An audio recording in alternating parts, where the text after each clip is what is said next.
Sup? Yo. Right. Okay. This is a story that happened back when I was a kid. I think I was about 12 years old, and some of my family was in town who lived far away. Most of my family all lived in the same city, but there were a few who lived in other states. To celebrate them being back in town, my Uncle Rob held a barbecue at his house on a Saturday afternoon. Rob lived really close to the city with my Aunt Jen and cousin Mike. My family of my parents, brother, and I all arrived a little bit early to help set up some tables and chairs, and before long, more of my family started to show up. I think about 20 of us or so were there total, and the food smelled amazing. We had some games set up as well, and it was a good time. We stayed there for a couple of hours, and as it got a little bit later in the day, I noticed a man walk into the backyard where we all were. He was coming from the driveway, and nobody really seemed to notice the man except for me. He headed towards the back door of the house, and then I saw one of my aunts walk over to him and ask who he was. He said he was a friend of my uncle's and lived down the street. He then proceeded to walk right past her and into the back door of my uncle's house. I didn't really think anything of it, and a little while later, I had to go to the bathroom, which was upstairs in my uncle's house. No. This is family. You're not family. Who the hell are you? What?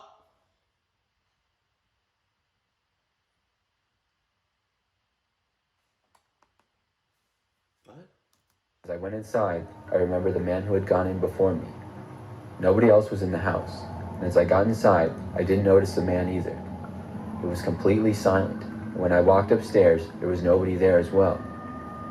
I figured the man must have left out the front door, and I went to the bathroom. As I was leaving though and going back downstairs, I saw something out of the corner of my eye. I couldn't tell what it was, and I wasn't really paying attention, so I looked over. When I did, I saw one of the doors upstairs was open just a crack. I could barely see an arm inside the 3-inch or so crack that it was open. I was freaked out and tried my best not to panic. I pretended like I didn't see anything and walked down the hallway and downstairs. Once I was downstairs, I went back outside and told my dad that I had seen a man in the upstairs closet. He seemed to think I was joking at first, but after a short time, I was able to convince him. I thought it was likely the man who had gone in the house earlier, so we decided to go over to my Uncle Rob, who owned the house, and ask him. We told him his neighbor had come over and walked into his house earlier, and I thought I saw him in the closet. Rob seemed really surprised, and he said he didn't know who that would be. He then walked inside of his house.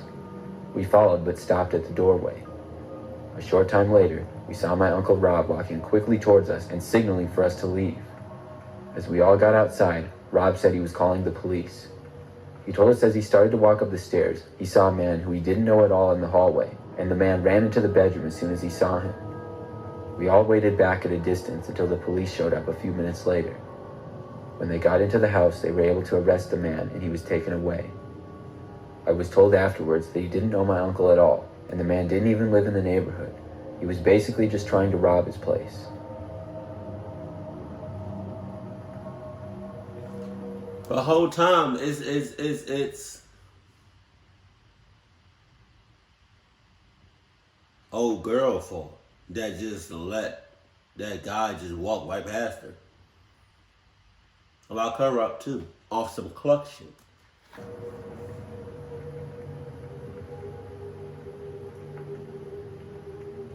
This is a story that I've heard over the years during my childhood. It was told to me by my grandmother and other family members. From what I recall, it was always told the same way, so I'm confident in the consistency of the details. The story was told by my grandmother, and I can't remember if it was her brother or a cousin, but for the sake of the story, I will just refer to him as her brother. The story my grandmother told was about an experience that her brother and a friend of his had. It's also important to note that the friend was into practicing black magic at the time. Okay. The story is said to be set in Mexico before my grandmother and her family came to the United States. Just to help with perspective, my grandmother passed away in the early 90s while she was in her 70s. I'm not sure of the time period of the story, but given my grandmother's age, it must have been around the 1940s or so. My grandma's brother was with his friend walking, and his friend wanted to go to a railroad yard to meet someone. His plan was to meet up with that person at a railroad car to buy something. What it was they were buying, I don't know, as it was never specified in all the times I heard the story, but we can obviously make some educated guesses as to what it was. Anyhow, while they were waiting for the seller, my grandma's brother told his friend that he didn't have any money. His friend said he didn't either, and then showed him his empty wallet. He put up the wallet to his mouth and blew in it. He then showed my grandma's brother the wallet again, and it was full of money. Shortly afterwards, they started to hear some demon-like noises from outside the railroad car and scratching on the bottom of the railroad car. Then it started to shake violently. The two men got really scared and ran out of the railroad car. My grandmother said that her brother stated that after that, his friend was done practicing black magic. I never heard any other similar stories from my grandmother. I wish I had been a little older at the time to inquire more details, not only about this story, but if her brother had any other experiences of his friend practicing black magic. Black magic could be clucked. I'm not even gonna hold you.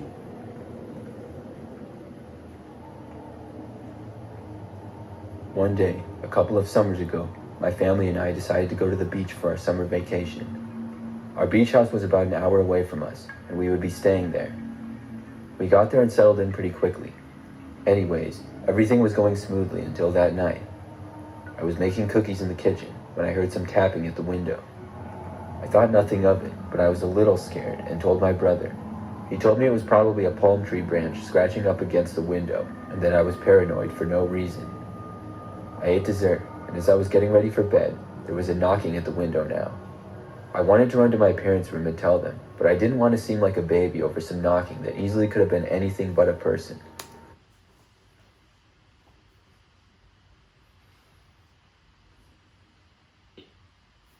I would have went up there, man. I would have woke so many people up. I don't care if it made me look like a little bitch or a little baby or like you little pussy. Like, I'm not taking that chance at all. At all. At all. If I could prevent myself from getting clucked up to the max, I would. I don't know about anybody else. I don't care about anybody else. I figured I would just keep an eye out now. I fell asleep and woke up to slight banging noises. It was definitely more than a tap, more than a knock, but less than a loud bang that could easily shatter the glass. I sat up and immediately turned to the window, and there it was, a tall figure. I took a glance at the clock and saw that it was 4 a.m., therefore I wasn't able to see their facial features. I let out a horrifying scream, and about 30 seconds later, my dad rushed into the room. By that time, the person at the window had already left, and caught on to the fact that my screaming was going to make someone come into my room and see them. My dad told me I was seeing things, but after trying to convince him that I knew I saw someone or something, he went back to bed. He wasn't having it, especially because it was early in the morning and he was awoken by my scream of terror. The next day, my friends and I went to the beach. My parents were hesitant to let me go, but they ultimately did let me. We were all having fun, getting in the water and hanging out in the sand. That is, until this tall, middle-aged man came up to us. My friends thought he just needed something small, but given the situation I encountered last night, I was obviously paranoid. The man kept staring at us while he was talking to us. I thought, what if this was the person at my window last night? And if it was, how in the world did he find me? He asked us if we could help him get his jet skis on his trailer. No. In retrospect, that was a huge red flag, because there were no docks nearby us where he could have parked them in the meantime. I immediately told him that we were about to leave and we had to head back to our places. My friends took the hint and were just as uncomfortable as I was. We booked it to the car, leaving our chairs and coolers on the beach. The man kept screaming at us to come back and that he had something to show us. We didn't care about leaving our things, we just needed to get out of there. I then told my friends about what had happened last night, and that made the situation even creepier.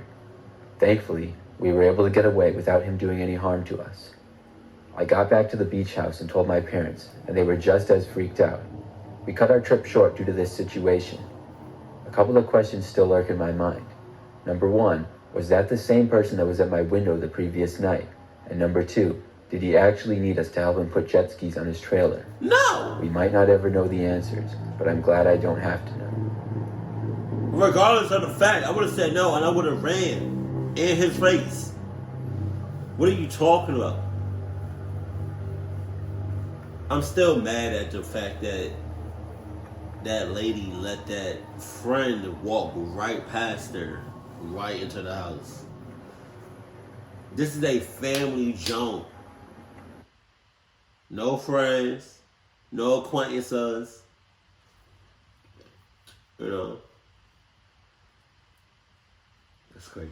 I'm not going. And I'm glad they noticed the red flags on the last one. But if there's any reactions, if there's any videos you want me to react to, let me know that in the comment section below. But as always, keep cool, keep classy, and I love you. Stay happy, my family.